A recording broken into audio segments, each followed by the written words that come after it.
안녕하세요. 전 40대 여자이자 평범한 아내, 평범한 며느리로 세상을 살아가고 있는 사람입니다. 여러분은 권선징악 스토리를 다들 좋아하시나요?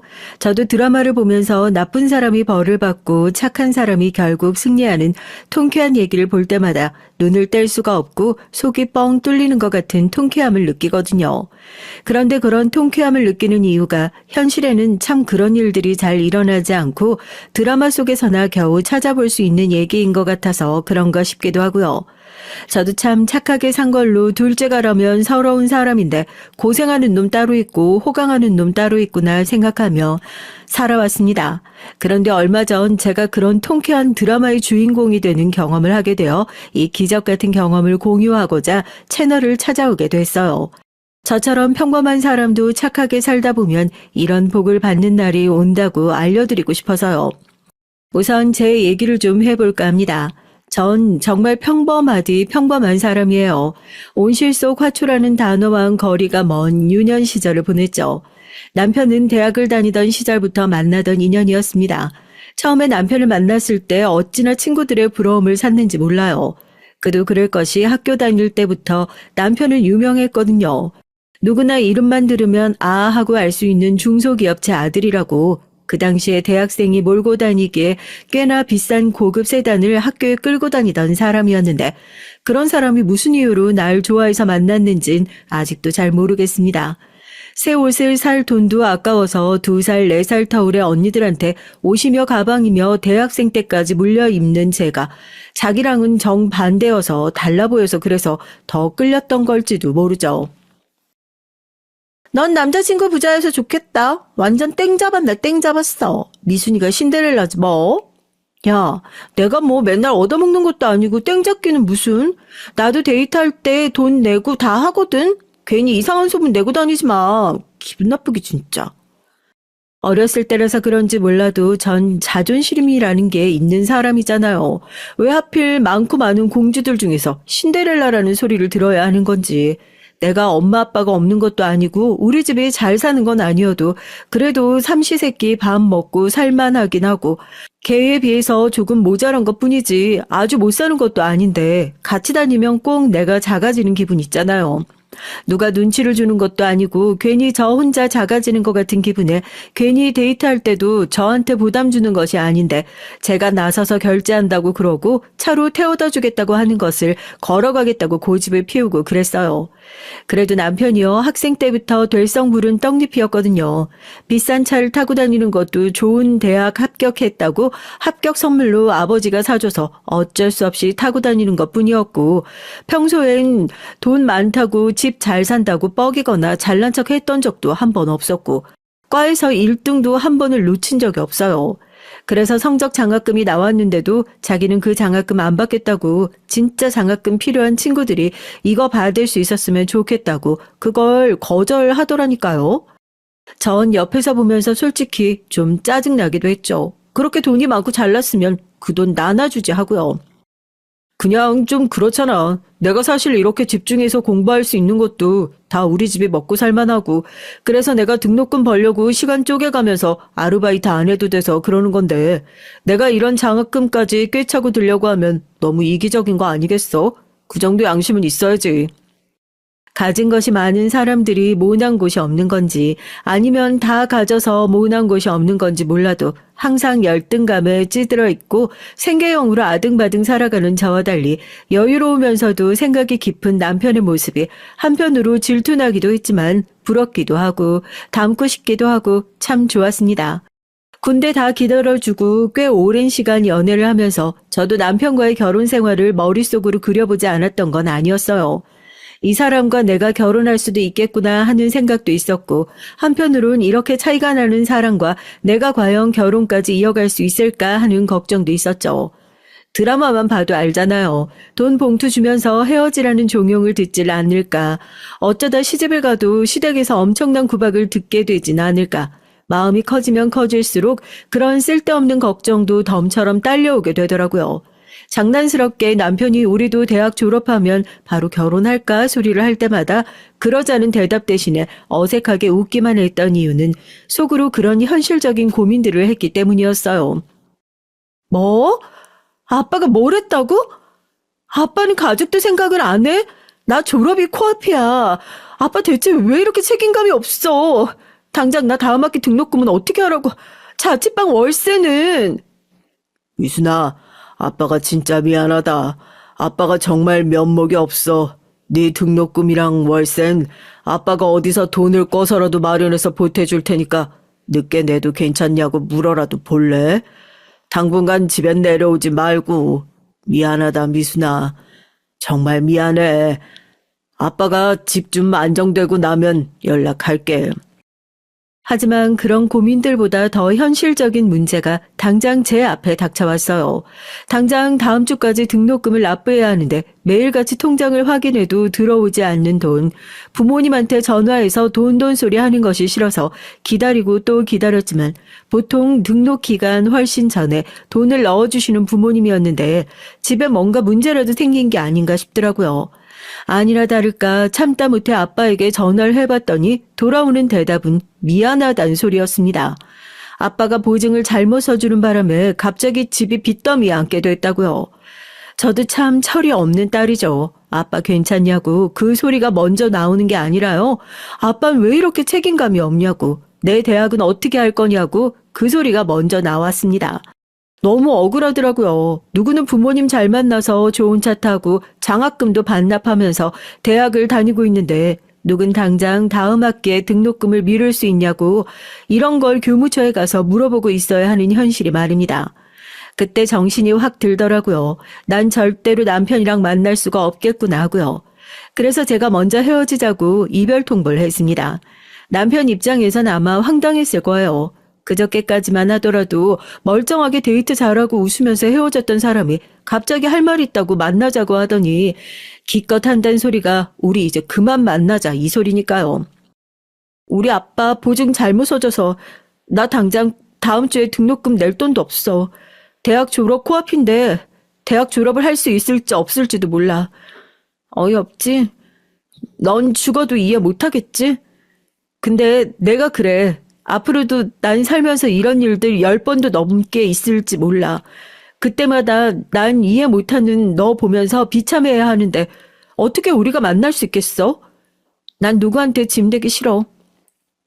등록금이고 월세고 내가 전부 도와주면 되잖아. 겨우 그것 때문에 헤어지자고 그래? 겨우? 넌 그게 겨우야? 네가 뭔데 날 도와주고 말고 해. 너랑 나랑 무슨 사이라고? 별 사이도 아니면 결혼하면 되지. 잘 됐네. 이참에 부모님 허락받고 대학 졸업하고 나서 바로 결혼하자고 말씀드리자. 그리고 너 대학 무사히 잘 마치고 그리고 결혼하면 되는 거잖아. 황당하죠. 헤어지자고 그랬더니 등록금도 다 자기가 내주겠다. 네가 무슨 사이라고 나한테 적선하는 것도 아니고 등록금을 내주냐 했더니 대뜸 결혼을 하자고. 둘 다 뭐에 홀렸는지 몰라도 또 듣자 하니까 저한텐 그게 그렇게 나쁘지 않은 제안 같아서 울면서 알겠다고 했다니까요. 나중에 남편한테 얘기 들어보니까 그때 헤어지기 싫은 마음에 그렇게 해서라도 어떻게든 잡고 싶었다네요. 저희 부모님이야 당연히 입이 쩍 벌어지죠. 땡땡기업 아들이라고. 땡땡기업 이야기인 우리가 쓰는 물건에 붙어있는 표딱지 밖에 못 봤는데 이렇게 잘 사는 집 아들을 만나고 있는 줄도 모르고 계셨었고, 우리 집은 다 망해가게 생겼는데 대학 졸업하자마자 그런 집안 딸 데려간다고 인사를 오는 저희 남편이 얼마나 신기해 보였겠어요. 전 솔직히 남편 처음 집안에 인사시키러 데려가는데 허름하고 초라한 새방에 칠이 다 벗겨진 식탁, 엄마가 그래도 결혼할 사람 데려온다고 이것저것 차려놓은 그 작은 식탁이 창피하기만 하더라고요. 집이 초라하다고 해서 사람까지 초라한 건 아닌데 꼭 그 집에 살고 있는 우리 식구들까지 같이 초라해지는 것 같아서요. 잘 사는 집에다 등록금도 도와줬다. 그 말 한마디에 저희 부모님 뭐 빚쟁이라도 대하는 것 마냥 어려워서 쩔쩔매는 그 모습이 딸로서 큰 죄를 지은 것 같아 죄송스럽고 마음이 무거웠습니다. 우리가 지금 보시다시피 뭘 해줄 수 있는 게 많이 없어서 미안해서 어떡해요. 그래도 우리 미순이가 다른 건 몰라도 성격 하나는 진짜 착하고 애가 날 닮아서 의리가 참 좋거든. 내가 딸을 살림 미천으로 생각하는 건 아니지만 똑똑하게 살림 잘할 거예요. 그리고 대학 등록금은 난 정말 모르고 있었어. 얘가 그런 얘기를 통 안 하니까 우린 장학금 받았다고 그렇게만 생각하고 있었는데 여기가 도와준 줄은 정말 몰랐네. 여러모로 신세 많이 져서 아휴 미안해서 어떡하지? 아니에요. 어머니 말씀대로 미순이가 정말 똑똑해서 제가 평소에 미순이한테 도움 많이 받고 신세 많이 지고 살고 있거든요. 그거 같은 거니까 그렇게 마음 쓰지 않으셔도 돼요. 저도 미순이한테 투자한 거다 그렇게 생각해 주시면 돼요. 저희 집에 아직 인사는 가지 않았는데 저희 부모님도 형님도 미순이라면 다 좋아하실 거예요. 걱정하지 마세요. 엄마 아빠가 고마워서 어쩔 줄을 몰라 하고 아무리 사위가 백년 손님이라고 한다지만 정말이지 어려운 손님 대하듯이 그러고 있는 모습을 보니까 마음이 안 좋죠. 하나밖에 없는 딸 대학 등록금까지 내줬다는 사실이 영 마음에 걸렸는지 인사를 마치고 집에 가려고 하는데 엄마가 남편을 불러 손에 반찬통을 바리바리 싸주더라고요. 제가 엄마 이 사람 집에 훨씬 더 맛있고 좋은 거 많으니까 이런 거 안 싸줘도 된다고 당황해서 거절을 하려는데 남편이 넉살 좋게 웃으면서 감사하다고 그래요. 아까 보니까 우리 집 반찬이 입에 잘 맞는 것 같아서 이것저것 급하게 좀 담았어요. 앞으로도 입맛 없고 집에서 밥 해먹기 귀찮고 하면 언제든지 연락하고 우리 집으로 와요. 내가 다른 건 몰라도 따뜻하게 밥 한 그릇은 매일같이 대접해 줄 수 있으니까. 유순아 조심히 가. 문단속 잘 하고. 그리고 집에 가는데 차에서 왜 그렇게 눈물이 나는지 모르겠더라고요. 저렇게 착하고 좋은 부모님, 자존심 강한 딸은 왜 이렇게 맨날 창피해하고 부끄러워하기만 했나 하고요. 난 정말 잘 살아야지. 시집가서 시댁한테도 사랑받고 가정 잘 꾸려서 보란듯이 잘 살아야지. 그게 부모님한테 효도하는 길이라고 생각하고 결심했습니다. 그리고 시댁으로 처음 인사를 가게 됐어요. 가기 전에 얼마나 쫄았는지 모르겠습니다. 으리으리한 집 외관만 봐도 괜히 기가 죽는 기분이더라고요. 저 살면서 도우미 아주머니 있는 집을 그때 처음 가봤어요. 도우미 아주머니는 또 어찌나 사근사근 하시던지 남편 앞에서 괜히 머쓱해지더라고요. 이 사람은 이런 집 살면서 우리 집 와서도 하나 내색 안 했구나 싶고요. 난 우리 집안 며느리한테 바라는 거 없다. 어차피 돈이야 남자가 벌어오는 거고 여잔 그냥 현명하게 집에서 살림 잘하면 그만이야. 내가 왜 얘 이름을 명석이라고 지었겠어. 얘는 아무리 둘째라도 장차 우리 집안에서 큰일을 할 인물이라고. 클린턴이 대통령까지 해먹을 수 있었던 게 다 영부인 덕 아니겠냐. 너도 우리 집안에 들어온 이상 네가 영부인이다 생각하고 남편 보필해라. 아버지도 참 장남이 뻔히 있는데 둘째가 큰일 한다니 뭐니 그런 말씀은 뭐로 하세요? 재수씨, 그러니까 아버지 말씀은 명석이가 회사에서 잘할 수 있게 옆에서 열심히 잘 보필해달라 뭐 이런 얘기예요. 어차피 회사야 나중에 제가 물려받을 거고 하니까. 네가 나한테 회사 맡겨놨어? 누구만 대로 너한테 물려주고 마네야. 넌 아주 나 죽는 날 받아놓고 기다리고 있나 보다. 하여튼 이놈이나 저놈이나 마음에 드는 놈이 없어. 처음에 인사를 갔을 때부터 시댁 분위기는 저희 집과는 확연히 다른 느낌이라고 생각했어요. 어렵지만 그래도 오순도순 가족끼리 사이좋게 지내는 친정과는 다르게 시댁은 꼭 살얼음판을 걷는 느낌이었습니다. 원래 돈 많은 집은 그런가 보다 했죠. 아주버님과 남편 사이가 별로 좋지 않다는 건 알고 있었지만 제가 처음 인사를 갔을 때부터 아주버님은 남편을 대놓고 견제하는 티를 팍팍 내시더라고요. 아무래도 회사를 누가 물려받냐 마냐 상속 문제가 달려있다 보니 그랬던 것 같아요. 정작 저희 남편은 회사 물려받을 생각 쌀 한 톨만큼도 없는 것 같아 제가 더 답답했지만요. 하여튼 시집 오고 나면 이제 시댁 식구라면서 무조건 시댁에서 생활을 해야 한다는 시아버지의 뜻에 따라서 강제 시집살이를 시작했습니다. 오히려 손바닥만한 집에 살 때보다 더 넓은 집에서 어지간한 굳은 일은 도우미 아주머니께서 다 해주시는 이런 부잣집 마나님의 삶이 훨씬 더 편하고 좋구나. 전 그렇게 생각했거든요. 오히려 뭐 할 일이 없나 두 팔 걷어붙이고 나서는 통에 집에서 일하시는 분들이 당황하시고 쩔쩔매는 일도 많으셨어요. 정작 저희 시아버지께선 그런 모습을 흐뭇하게 보셨던 것 같지만 말이죠. 아줌마, 내 방에 쌓여있는 빨래 아직도 안 치웠어? 대체 월급 받으면서 아줌마들이 하는 일이 뭐야? 집안일도 제대로 못할 거면 이 집에 있을 필요가 없지 않아? 당장 잘라버리던지 해야지.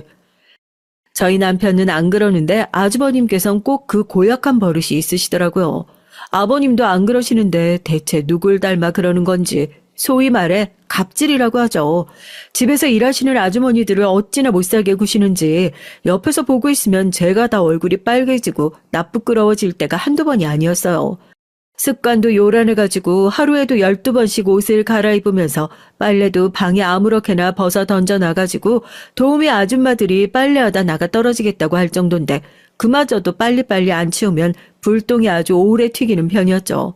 제가 봤을 땐 아버님한테 맨날 쥐잡듯이 잡히니까 자기보다 만만한 도우미 아줌마들한테 스트레스 푸는 꼴로밖에 안 보였지만 말이에요.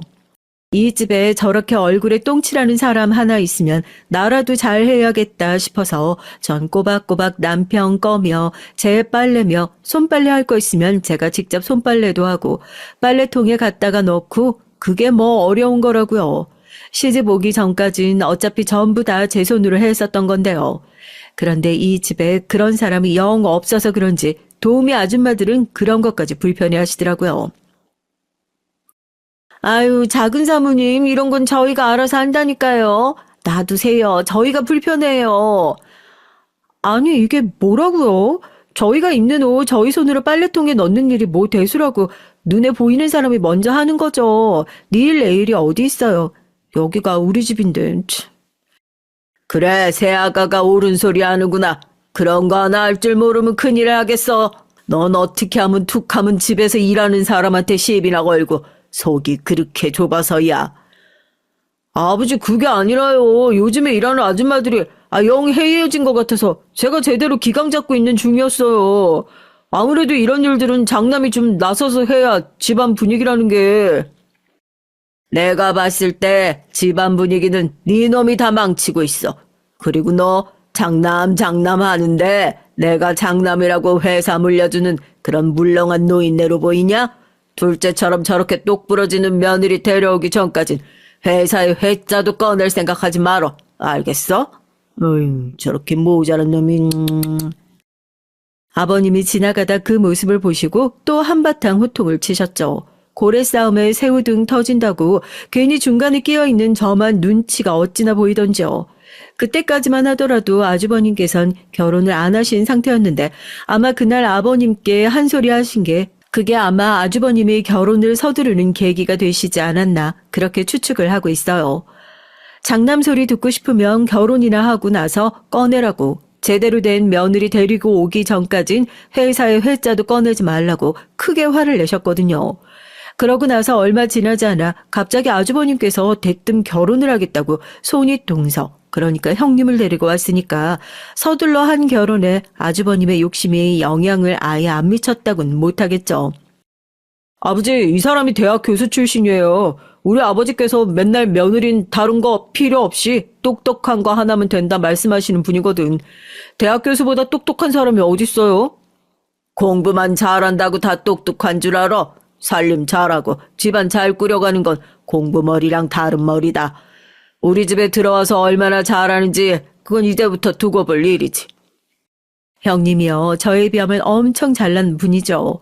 집안도 좋고 대학 교수 출신이요. 사실 뭐 정교수 출신은 아니고 시간 강사라고 하는데 그런 게 뭐 중요하겠어요. 다 똑같이 들어가기 어려운 자리라는 건 저도 알고 있고 능력 좋다는 거 왜 몰라요. 다 알고 있죠. 저야 뭐 그렇게 잘난 집안에서 시집 온 것도 아니니까 아주버님이 그렇게 형님 자랑 줄줄이 늘어놓으실 때마다 괜시리 기가 죽는 것 같은 기분이 들긴 했지만 그래도 집안일 잘 하는 건 대학교 이름 가지고 결정되는 게 아니다 말씀해 주시는 아버님을 보면서 괜히 나 기죽지 말라고 편을 들어주시는 건가 싶어서 든든하기도 했습니다. 하지만 형님 눈엔 그게 영 안 이꼬웠던 모양이에요. 능력도 명함도 쥐뿔 없는 제가 아버님 사랑을 독차지하고 있는 것으로 보였겠죠. 형님도 저희 집안 방침에 따라 시집 오고 나서 시댁에서 생활을 시작했고 그때부터 저의 지옥 같은 시집살이가 시작됐습니다. 확실히 교수 출신이라 그런지 머리가 좋긴 좋아요. 어찌나 사람을 교묘하고 집요하게 괴롭히던죠. 화를 내자니 형님이 좋은 마음에서 하신 일이라는데 저 혼자만 이상한 사람이 되는 것 같고, 그렇다고 당하고 있자니 또 저만 호구가 된 것 같고, 그런 일들이 계속되고 나니까 이게 말로만 듣던 고도의 시집살이구나 알았죠. 이제부터 아침상 차리는 거 동서랑 저도 좀 거들까 봐요. 아침을 든든하게 먹고 하루 시작하는 건데 그걸 아주머니들 손에만 맡기는 것도 영 아니다 싶어서요. 어때 동서? 동서도 괜찮지? 네, 그럼요 형님. 형님이 그렇게 하시자는데 저야 형님 하자는 대로 하는 거죠 뭐. 평소에 주방에서 형님 그림자도 찾아본 적이 없었는데 요즘 들어 시아버지께서 집안 살림 잘하는 며느리가 제대로 된 며느리라느니 그런 소리를 계속해서 하셔서 그런지 갑자기 다 같이 모여서 저녁을 먹는데 뜬금없이 그런 소리를 하시는 거예요. 뭐 아침이 하루의 시작이니까 그걸 남 손에 맡기는 것도 아닌 것 같다고. 우리 집안 사람들이 이걸 차리는 게 맞다고 하면서 괜히 가만히 있는 제 머리채까지 잡아서 아침을 같이 차리자 얘기를 하시더라고요. 뭐 듣고 보니 영 틀린 소리도 아니고 그리고 나쁜 뜻으로 말씀하신 것도 아니고 집안일 같이 하자는 소리니까 제가 거절할 이유가 뭐 있어요? 알겠다고 그러겠다고 했죠. 형님 그럼 내일 몇 시에 일어나서 준비할까요? 주말이니까 7시면 충분하겠죠? 다들 늦게 일어나니까 7시 반이면 충분할 것 같아. 동서도 피곤하겠다. 7시 반에 알람 맞춰놔. 주말이라 가족들이 다들 늦게 일어날 것 같아 7시 반에 일어나서 같이 아침 식사 준비를 하자 얘기를 하고 알람까지 맞춰놓고 잠에 들었죠. 그런데 다음날 아침 7시 반에 시간 맞춰 딱 일어나서 밖으로 나가니까 형님은 진작에 일어나 계시고 이미 아침상이 다 차려져 있더라고요. 이게 무슨 일인가 어안이 벙벙해진 얼굴로 형님에게 물어보니까 생판 모른다는 얼굴로 왜 이제 일어났냐 도리어 절 책망하시는 게 아니겠어요? 무슨 소리냐 오늘 7시 반에 일어나기로 하지 않았냐 저도 억울해서 얘기했죠. 형님은 생전 처음 듣는 소리라는 듯이 그럽니다. 동서 늦잠 자서 아침 준비 같이 못했으면 그냥 죄송하다고 하면 될 일이지 무슨 그렇게 거짓말까지 하고 그래? 아줌마 어제 우리 얘기하는 거 옆에서 듣고 있었죠? 들었으니까 알 거 아니야. 내가 7시에 보자고. 늦어도 한 30분 전엔 알람 맞춰놓고 일어나는 게 좋을 것 같다고 실컷 말하는 거. 아줌마도 분명히 옆에서 들었죠? 동서, 아무리 그래도 이건 아니지. 예, 저야 뭐 어제 큰 사모님이 그렇게 말씀하시는 거 분명히 들었죠. 제가 얼마나 기가 막혀요. 제 기억력에 문제가 있는 것도 아니고 분명히 그 시간에 맞춰서 만나자 한 걸 기억하는데 형님이 하도 닥달을 하시니까 도우미 아주머니도 마지못해 그런 소리를 들은 것 같기도 하다 억지로 대답하는 게 빤히 보이고요. 거기서 더 싸우기 싫어서 알겠다고 제가 착각한 것 같다고 다음부터는 시간 제대로 확인해서 알람 맞춰놓고 일어나겠다고 그냥 그렇게 마무리하고 상황을 정리했습니다. 그날 아침에요. 저희 형님 아주 신나서 날아다니셨어요. 정말 이걸 너 혼자 일어나서 다 했단 말이냐? 둘째는 왜 일어나서 돕지 않고? 동선 어제 늦게 자기도 하고 오늘 좀 피곤했나 봐요. 아무래도 제가 아침에 일찌감치 일어나서 준비를 하다 보니까 동서가 내동 자고 있어서 일부러 안 깨우고 혼자 준비했어요. 누가 준비했는지 뭐가 중요해요. 가족들이 맛있게 먹느냐 그게 중요한 거지. 안 그래 동서? 아무리 그래도 같이 하기로 약속을 했으면 아무리 피곤해도 시간 맞춰서 일어나야지. 둘째 너도 다음부턴 못 지키겠으면 약속을 하지 말고 안 그러면 피곤해도 시간 약속은 꼭 지켜라. 결국에 아침에 그 억울한 상황에서 한마디도 못하고 시아버지한테 한 소리 듣고 말았네요. 손이 동서가 입술 꾹 말아서 웃음을 참는 표정 짓는 걸 보니까 형님이 일부러 나 엿먹이려고 거짓말을 하셨구나 알겠더라고요. 그때부터 저도 똥이 무서워서 피하냐 더러워서 피하지 하는 심정으로 형님을 좀 멀리 했던 것 같아요. 괜히 엮여서 피곤한 일 만들지 말자 하고요. 하지만 교수 그거 아무나 하는 거 아니더라고요. 아주 집요하게 끈질기게 쫓아다니면서 사람 진을 쏙 빼놨어요. 맨날 그런 식이에요. 가족들 다 있는 자리에선 세상 친절한 척을 하면서 저한테 이거 하자 저거 하자 같이 하자는 식으로 얘기를 해놓고 막상 일을 시작하잖아요. 도우미 아주머니한테나 저한테나 일을 떠맡기곤 자기는 쏙 빠져버리는 게 기본인 거죠. 우리 식구들 밥 먹은 건데 오늘 설거지는 우리가 하자 동서. 아주머니들도 좀 쉬셔야지. 시아버지가 흐뭇하신 얼굴로 그래 네가 어쩐 일로 맞는 소리를 한다 하면서 고개를 끄덕이시고 가족들이 다 같이 거실로 나가 과일을 먹고 있으면 저희 둘이서 팔을 걷어붙이고 설거지를 시작하는 거죠. 제가 형님 그런 식으로 설거지 시작하시고 나서 끝까지 다 하는 꼴을 한 번도 본 적이 없어요. 맨날 설거지를 시작하기 전에 뭐가 중요한 거라도 깜빡했다는 듯이 아 맞다 동선아 잠깐만 급하게 통화할 곳이 있어서 깜빡했네 통화 좀 하고 올게. 동선아, 일이 깜빡한 게 생각나서 메일 하나만 보내고 와가지고 금방 설거지 다시 할게. 내 목 좀 남겨놔. 이래놓고 어디로 쏙 하니 사라지는 거예요. 처음엔 자기 몫을 남겨두라고 아주 신신당부를 하길래 진짜로 형님 몫을 남겨두기도 했는데 한 30분 지나서 돌아와가지고는 통화가 길어지느라 이제 왔는데 아직도 그걸 다 못 끝내놓고 있냐고. 설마 혼자서 일하는 거 억울해서 그랬냐. 그거 좀 그냥 하지 하는 식으로 면박을 주니까 그 소리 듣기 싫어서 그냥 제가 빨리 끝내버리고 말게 되더라고요.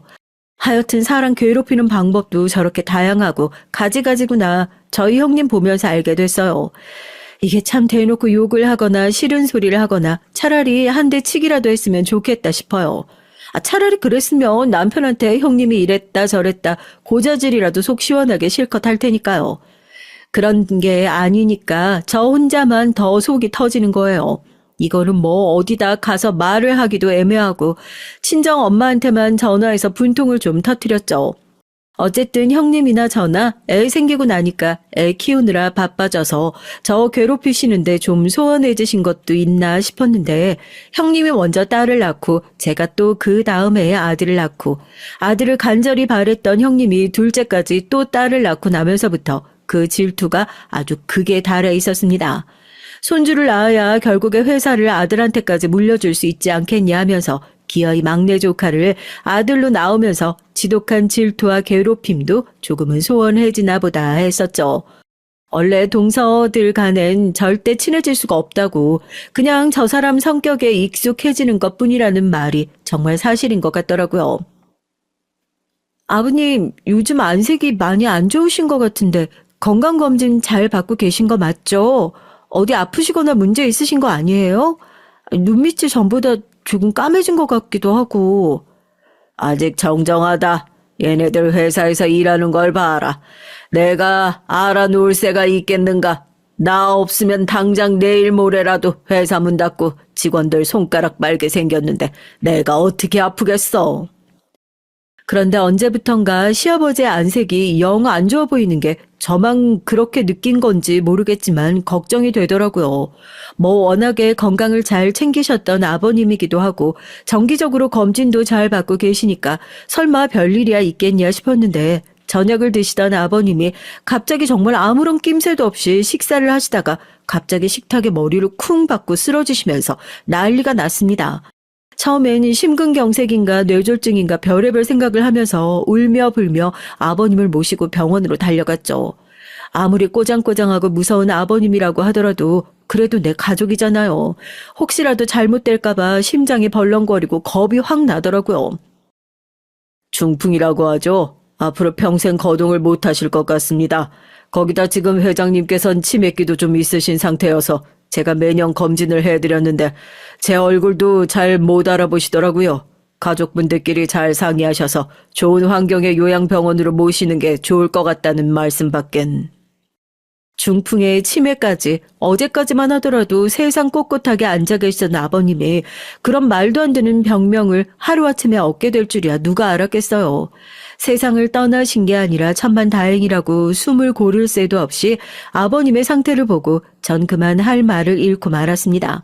가족들의 얼굴을 못 알아보고 헛소리를 하는 건 물론이고 용변조차 가리지 못하고 실수를 하시는 모습이 너무 충격적이더라고요. 누구보다 똑똑하고 지혜롭고 현명하셨던 아버님이 갓난아기 같은 모습으로 돌아갔다는 게요. 아버님을 요양병원으로 모시는 것에 대해서도 가족 내에서 의견이 분분했습니다. 당연히 요양병원으로 모셔야지. 집에서 모셔서 어떻게 할 건데?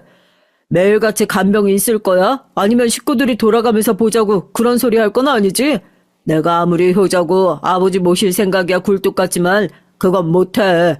지금 아버지 갑자기 쓰러지셔서 회사에서 처리해야 할 문제도 한두 개가 아닌데 혹시 아버지 잘못되실 때 생각해서 상속 문제도 정리를 좀 해야 되고.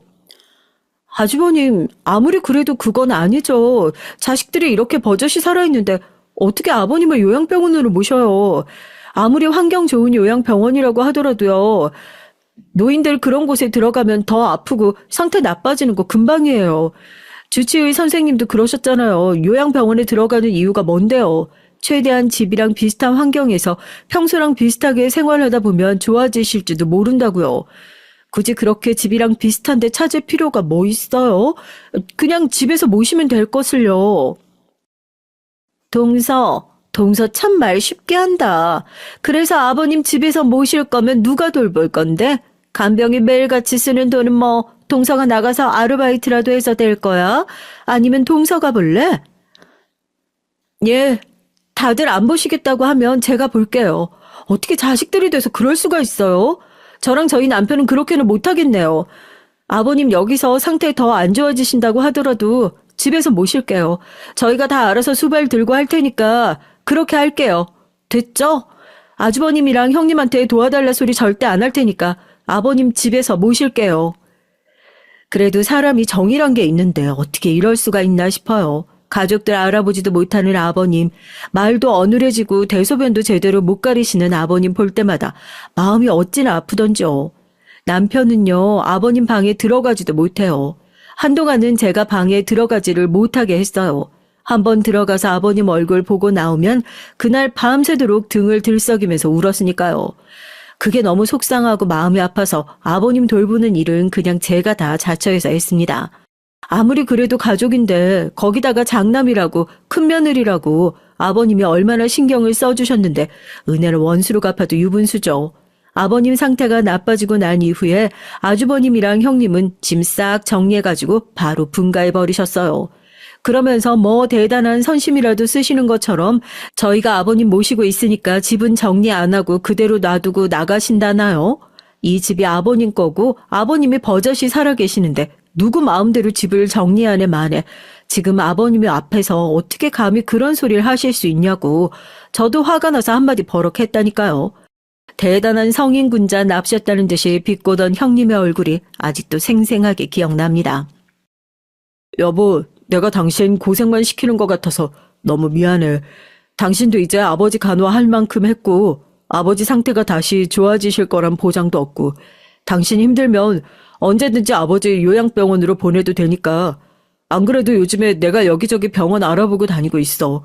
그런 생각 들더라고. 당신한테 너무 가혹하다 싶어서. 이제 거의 10년이 다 돼가잖아. 아버지 모신 지. 여보, 내가 너무 고생만 시켜서, 내가 너무 고생만 시켜서 미안해. 아우, 아버님 또 이러신다. 새아가 이렇게 부르셔야죠. 아버님 미안하신 줄은 아세요? 미안하신 줄 알면 이렇게 누워 계시지만 말고 얼른 일어나셔가지고 정정한 모습으로 새아가 물 좀 떠와라. 새아가 국이 너무 짜다. 이렇게 잔소리 좀 하고 그러셔야죠. 네? 언제까지 이렇게 누워만 계실 거예요? 조금 있으면 아버님 좋아하시는 산수유도 잔뜩 피고 할 텐데 일어나셔서 보러 가야죠. 그렇게 아버님 똥기저귀 다 손수 갈아가면서 병수발을 한 세월이 자그만치 10년입니다. 10년. 생판 남도 10년 동안 병수발 들라고 해봐요. 제가 고생했던 거 인정받고 싶어서 하는 얘기가 아니라요. 그거 정말 아무나 할 수 없는 일이 아니라서 하는 얘기예요.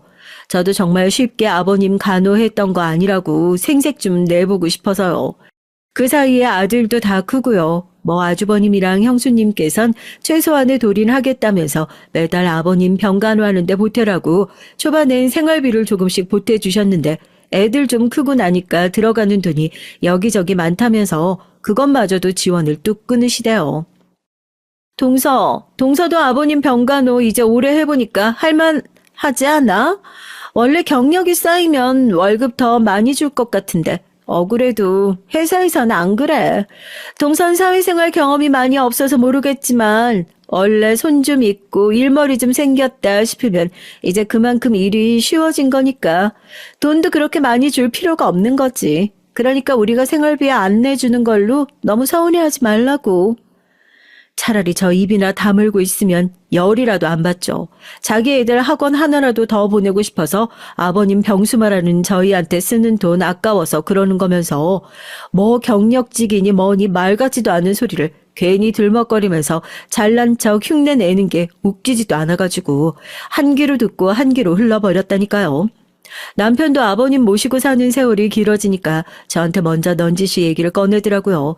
이제 당신은 할 만큼 했다고, 아버님 요양병원으로 모셔도 된다고요. 참 남편 말 듣고 저도 그냥 마음 편하게 아버님 요양병원 보내고 제 인생 살면 되는데요. 이게 한번 식구의 인연을 맺었던 건 그렇게 쉽게 끊어지는 것이 아닌지 병원에 갈 때마다 의사 선생님을 만날 때마다 상태가 조금씩 호전되고 있는 것 같다는 그 말 한마디 때문에 희망의 끈을 놓지 못하겠는 거예요. 갑자기 끊어진 기억이 언제 갑자기 어떤 이유로 다시 붙게 될 줄은 아무도 모르는 거라서요. 며느님이시죠? 세상에 요즘에 이런 효부가 어디 있어요. 그래도 며느님께서 아버님 병수발을 잘 들어주신 덕분에 정말로 병원에 오실 때마다 회장님 상태가 점점 더 좋아지는 것 같아요. 제가 병원에서 은퇴하기 전에 회장님 다시 정정해지는 모습 꼭 뵀으면 싶은데 그러지 말고 이번에 수술 한번 받아보는 게 어떨까 싶네요. 이거 아직 막 활성화가 된 수술은 아니긴 한데. 그러다가 이번에 병원에 검진을 하러 가니 의사 선생님께서 마지막으로 지푸라기라도 한번 잡아보자 하며 수술 제안을 하시는 겁니다. 솔직히 남편과 전 내용을 듣고 망설일 수밖에 없었어요. 해외에서 성공한 사례가 꽤 있어서 잘만 하면 아버님의 상태가 호전될 수도 있지만 모든 수술이 그렇듯이 잘못되면 목숨을 잃을 수도 있는 위험한 수술이라고요. 대소변도 못 가리시는 상태지만 목숨이라도 붙어있는 게 낫지 않겠냐. 굳이 그 위험천만한 수술을 해야만 하는 거냐. 전 반대를 하는 입장이었고 그래도 마지막에 희망을 걸어보는 게 맞지 않겠냐. 나는 최소한 우리 아버지 사람답게 자존심 다 지켜드리면서 살게 해드리고 싶다. 남편은 수술을 찬성하는 입장이었죠. 그래도 아버지인데 가족의 입장을 따르는 것이 맞겠다 싶어서 아주버님과 형님께도 이 사실을 말씀드렸고 당연히 수술을 반대하실 거로 생각했던 두 분께선 선뜻 찬성을 하고 나서시며 그렇게 아버님의 수술 날짜가 순식간에 잡히게 됐습니다. 달라진 건 그뿐만이 아니었어요. 얼마 지나지 않아 아주버님과 형님께서 간단하게 짐을 싸서 다시 시댁으로 들어오시는 게 아니겠어요?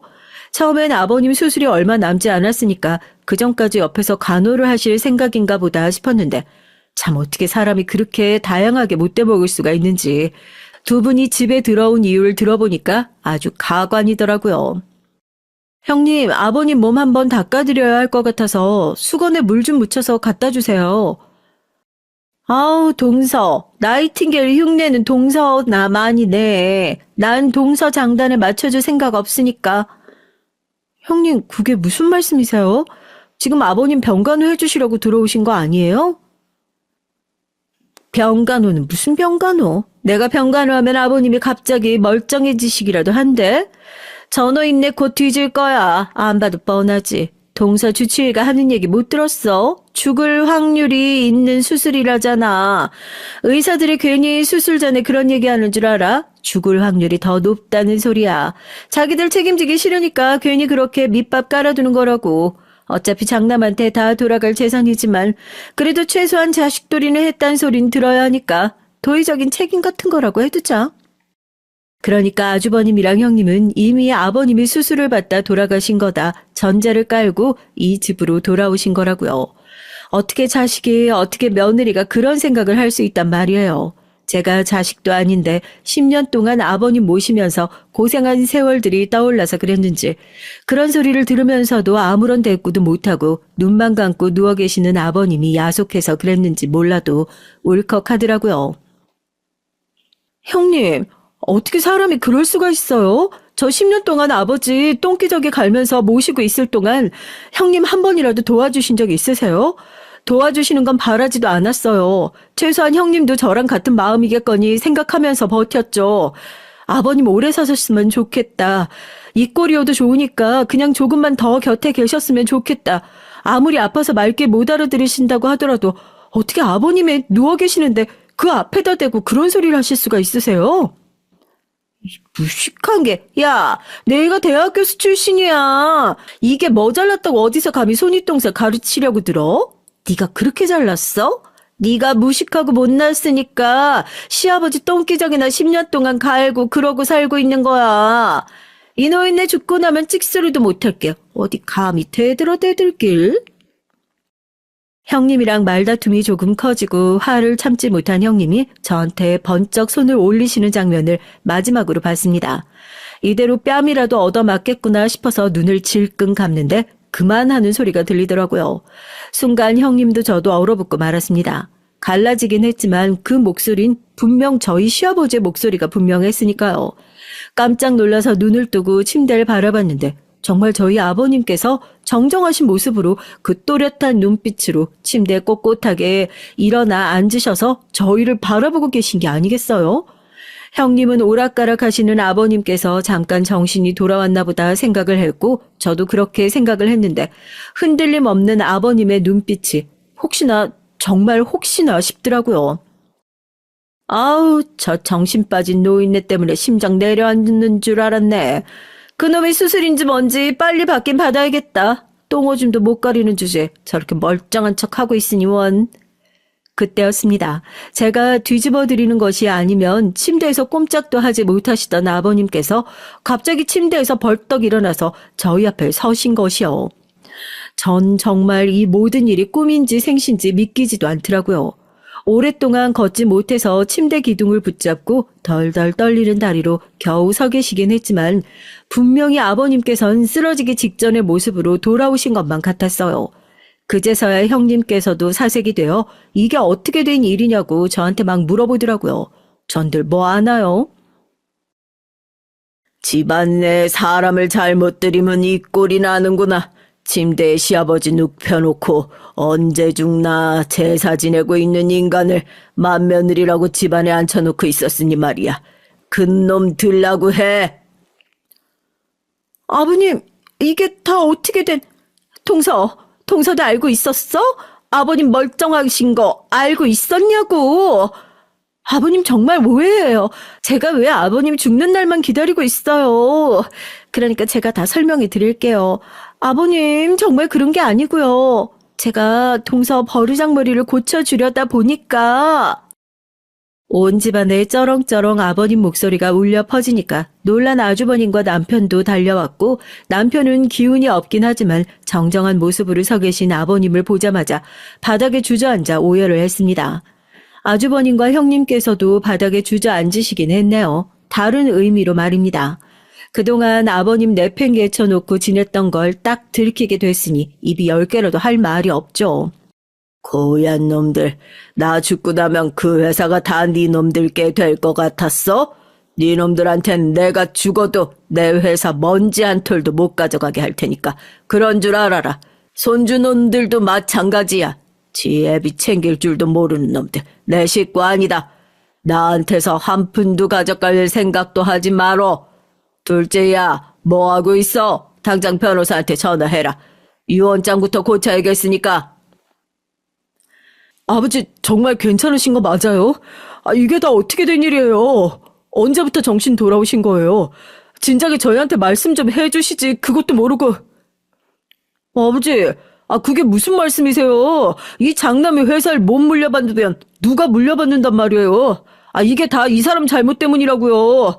아버지 제발요. 제발 한 번만 용서해 주세요. 아주버님이랑 형님은 그제서야 아버님 앞에 무릎을 꿇고 앉아 울며 불며 용서를 구하고 싹싹 빌기 시작했지만 아버님은 눈길조차 주지 않으셨고 대신 제 손을 꼭 붙잡고 고맙다는 인사를 하셨어요. 정정한 모습으로 호통을 치시는 아버님의 모습이 얼마나 그리웠는지요. 그런 아버님을 끌어안고 저도 감동의 눈물을 한참 동안 쏟았네요. 일주일 정도 됐다 정신 돌아온 지. 집안 왔다 갔다 하는 주치의 선생만 알고 있었어. 내가 선생한테도 내가 직접 말할 테니 너희들한테 말하지 말라고 했다. 그동안 너 얼마나 고생했는지 내가 의사 선생한테 다 들었어. 자식도 못하는 일을 네가 다 해줬구나. 내가 며느리 하나는 현명하게 잘 얻은 것 같아 다행이다. 고맙구나. 이 은혜를 내가 어떻게 다 갚아야 할지. 은혜는요, 아버님 마땅히 해야 할 일은 했을 뿐인데, 제가 뭘 받고 말고 하겠어요. 저한테 아버님 이렇게 멀쩡하게 다시 정신 차리신 거, 그게 은혜예요. 다른 게 뭐 있겠어요. 정말 기적적으로 일주일 정도 전에 정신이 돌아오셨고 집안을 왔다 갔다 하시는 주치의 선생님에게 제가 그간 고생하며 아버님을 모셨던 얘기를 모두 들었다며 감사 인사를 하시더라고요. 정신이 돌아오신 아버님께서 가장 먼저 하신 일은 변호사를 불러 유언장을 고치는 일이었습니다. 아주버님과 형님께서 울며 불며 난리를 쳤지만 손주들 이름까지 유언장에서 싹 다 빼버리시고 대신 그 자리에 우리 아들 남편 순으로 유언을 상속받을 수 있도록 유언장을 고쳐주셨어요. 우리 집에서 일 열심히 한 놈이 1등이야. 자식보다 더 가져가는 게 당연하지. 아버님이 멀쩡한 모습으로 돌아오신 것만으로도 큰 선물인데 이런 커다란 포상까지 받게 됐으니 10년간의 고생이 헛되지 않았다는 생각이 자주 드는 요즘입니다. 아버님은 최근 경영 일선에서 내려오고 대신 그 자리를 남편이 이어받아 계속하고 있어요. 바쁘게 일을 하시느라 둘러보지 못했던 것들을 요즘엔 저와 함께 많이 둘러보고 시간을 보내고 계신답니다. 앞으로도 시아버지에게 주어진 이 기적 같은 인생 며느리 노릇 잘 하면서 제대로 보필하고 사이좋게 잘 지내보려고요. 10년 동안 병수발 들었던 전데 뭔들 못하겠나요? 안녕하세요. 전 30대 남자입니다. 제가 세상에서 가장 사랑하는 외할머니께서 평소에 이 채널 애독자셨는데 제가 이렇게 사연까지 보내게 될 줄은 생각도 못했네요. 다시 생각해도 제 인생에 절대 없을 경험을 하게 돼서 이렇게 글을 쓰게 됐습니다. 전 태어나서부터 외할머니 손에 길러졌어요. 아버지라는 사람은 처음부터 없었고 엄마는 어릴 때 돌아가셨죠. 그 전까지도 돈만 벌러 다니시느라 집에 잘 계시지 않아 엄마에 대한 추억도 거의 없습니다. 거의 항상 외할머니와 함께였어요. 30이 넘은 최근까지도 외할머니와 먹고 자고 모든 걸 함께했죠. 그러다 보니 저에게 외할머니는 특별해요. 제 인생은 외할머니를 빼고는 말할 수 없을 정도였습니다. 그런 외할머니가 몇 년 전 대장암 판정을 받으셨어요. 소화가 잘 안 된다고 하시고 변비 증상이 자꾸 있다고 해서 바로 병원에 모시고 갔는데 대장암 3기라고 하더라고요. 그때 일을 생각하면 지금도 눈물이 나요. 정말 지금 당장 외할머니가 죽기라도 할까봐 너무 무서웠거든요. 당시에 전 대학을 졸업하고 취직한 회사에서 신입사원으로 일하고 있었어요. 사람들이 할머니 손에 자랐다고 하면 너무 오냐오냐 자라서 세상 물정 모르는 줄 아는데 전 아닙니다. 외할머니께서 워낙 엄하게 키우셨어요. 부모 없는 티 절대 내면 안 된다고 누구보다 바르고 성실하게 키우셨죠. 거기다가 공부도 게을리하지 않게 하셨어요. 없는 살림에 학원까지 보내주시면서 무조건 서울에 있는 대학에 가야 한다고 귀에 못이 박히게 얘기를 했습니다.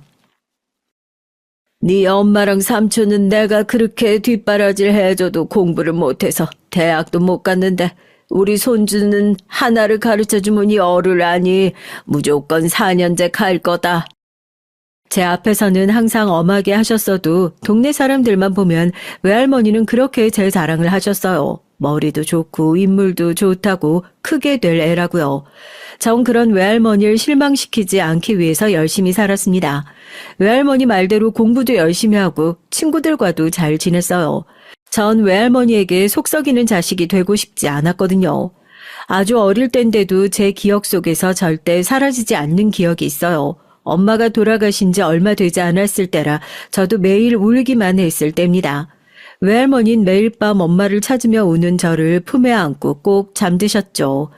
그러다 어느 날 제가 새벽에 잠에서 깼는데 옆에 외할머니가 없었어요. 전 놀라서 바로 일어나 외할머니를 찾았습니다. 그런데 외할머니가 혼자 거실에 쭈그려 앉아 계셨어요. 불도 켜지 않은 상태로 말이죠. 그리고는 혼자 작은 소리로 넋두리를 하고 계셨습니다. 여보, 어쩜 내 자식들은 이렇게 내 속도 모르고 속만 썩이는지 모르겠어요. 아들이라고 하나 있는 건 일찍 집 나가서 어떻게 사는지도 모르고 딸년이라곤 자식 하나 덜렁 남겨놓고 저렇게 먼저 가버리는 불효까지 저지르니 이제 나는 어떻게 삽니까? 하늘을 향해 울부짖는 외할머니의 목소리가 얼마나 서글픈지 아직도 제 귓가에 들리는 것 같아요. 그때 결심했죠. 앞으로 무슨 일이 있어도 난 외할머니 힘들게 하는 짓은 절대 하지 말자고요. 그 결심을 저는 모두 다 이뤄냈습니다. 외할머니의 바람대로 서울의 4년제 대학도 들어가고 탄탄한 직장에 취직도 했어요. 그런데 외할머니는 절 아프게 했습니다. 평생 제 곁에 있어주겠다고 하더니만 암처럼 나쁜 병에 걸려버렸으니까요.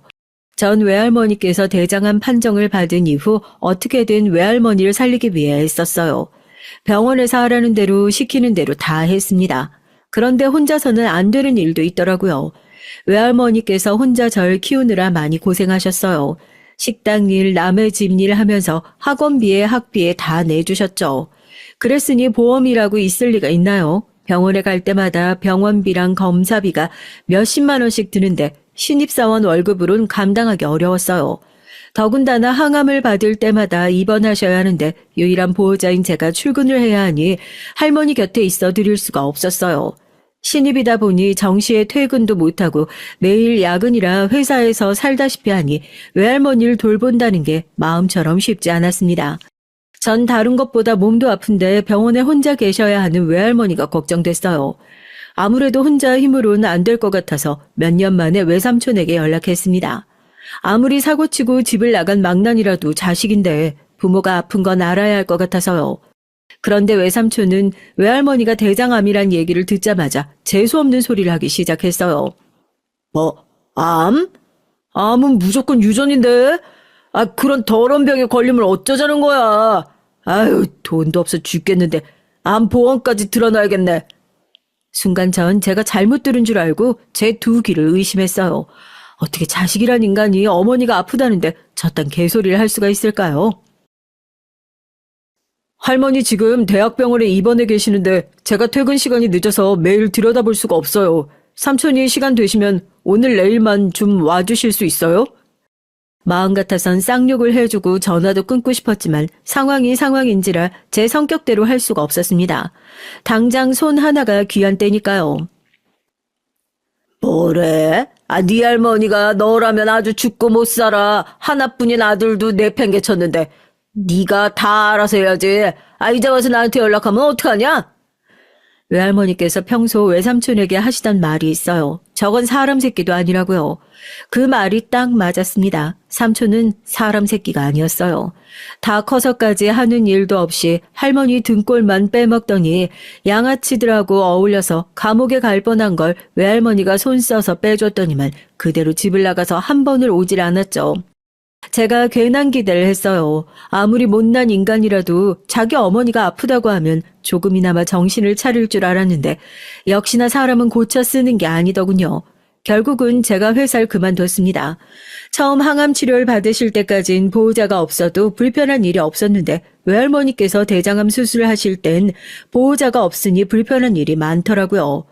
연세가 많으시다 보니 갑자기 혈압이 오르기도 하고 열이 나기도 하는데 간병인 마누른 수습이 안 돼서 일하다가도 병원에 들르곤 했어요.